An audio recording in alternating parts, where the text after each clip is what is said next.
de la conférence de présidents, qui est l'organe qui dirige la PG 41. Quand la concertation a été annoncée officiellement, la PG 41 a mis en place une commission pour commencer à réfléchir, pour ne pas arriver les bras ballants à cette concertation. Et nous étions en train d'écouter le rapport de notre commission interne et ajouter à ce rapport les vues de certains présidents qui ne sont pas déjà consignés dans le rapport pour que la PG 41 parle d'une même voix et continue la réflexion au moment même de la concertation. Donc actuellement, nous avons écouté le rapporteur de notre commission qui a terminé. Nous passons à une deuxième phase, ce sont les souhaits de chaque parti qu'on aimerait voir à cette concertation, qu'on aimerait voir appeler à la discussion pour que nous ne soyons pas pris de court, pour que nous allions là-bas, sachant que les autres nous attendent sur des points précis pour que les uns et les autres puissent nous exprimer et qu'il en sorte quelque chose de consensuel. On ne peut pas faire consensus si on ne sait pas ce que les autres ont en face.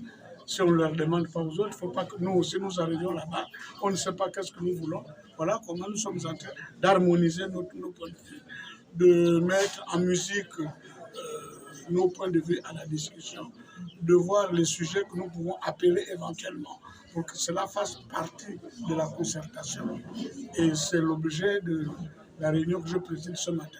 Il n'est pas exclu qu'avant que les travaux ne commencent, nous puissions à nouveau réunir la conférence des présidents pour vraiment affiner peut-être dans les prises de parole, dans les délégations de rapports, toute chose qui peut faciliter la compréhension de part et d'autre.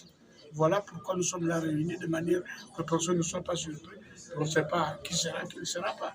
Mais ceux qui ne seront pas, au moins, ici, à notre conférence, puissent s'exprimer pour que leur point de vue, éventuellement, puisse être rapporté à la discussion qui est appelée au niveau national par ceux qui nous gouvernent en ce moment. J'ai été ministre de l'Intérieur.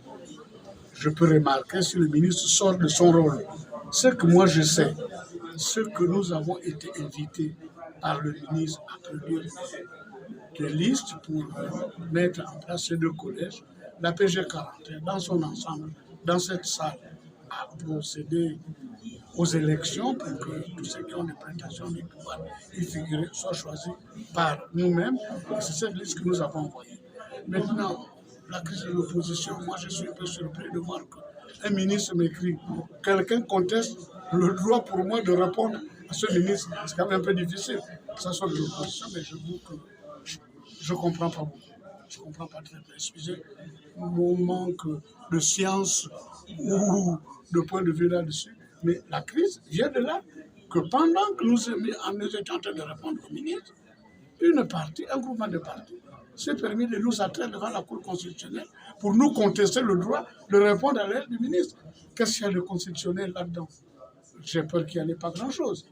Donc, s'il y a une crise dans l'opposition, on va la résoudre et rencontrer ceux qui pensent autrement, ceux qui, par exemple, qui pensaient que la PG 41 n'avait pas le droit de répondre à la lettre du ministre. Lettre à l'appui, nous avons dit, voilà la lettre qui nous invite, voilà notre réponse. Le mal est où? Donc c'est peut-être pas le lieu de débat de cela que nous nous retrouvions. Je pense qu'il y a beaucoup de tendances dans l'opposition pour résoudre la crise, puisque vous dites qu'il y a une crise. Nous constatons que c'est un peu attendant que cette opposition fonctionne. Et puis ceux qui attendent l'unité de l'opposition sont les gens qui n'ont vécu la politique qu'ici. Mais l'opposition partout dans le monde s'exprime toujours différemment. Et puis, ce n'est pas une crise que de ne pas penser la même chose que nous.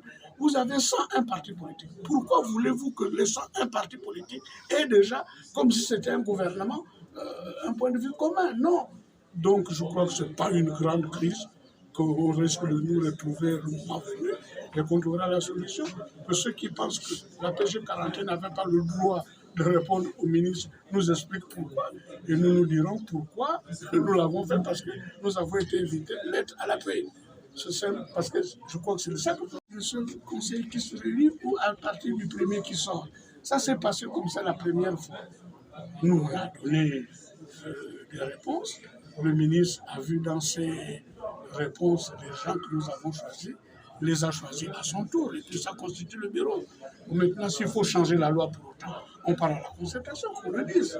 Comme ça, on imposera une seule liste. À ce moment-là, nous sommes obligés de trouver le moyen de faire une seule liste et l'envoyer au ministre. Je ne pense pas qu'il y aura vraiment un péril qui mette la démocratie en jeu. Ça, c'est ma façon de penser.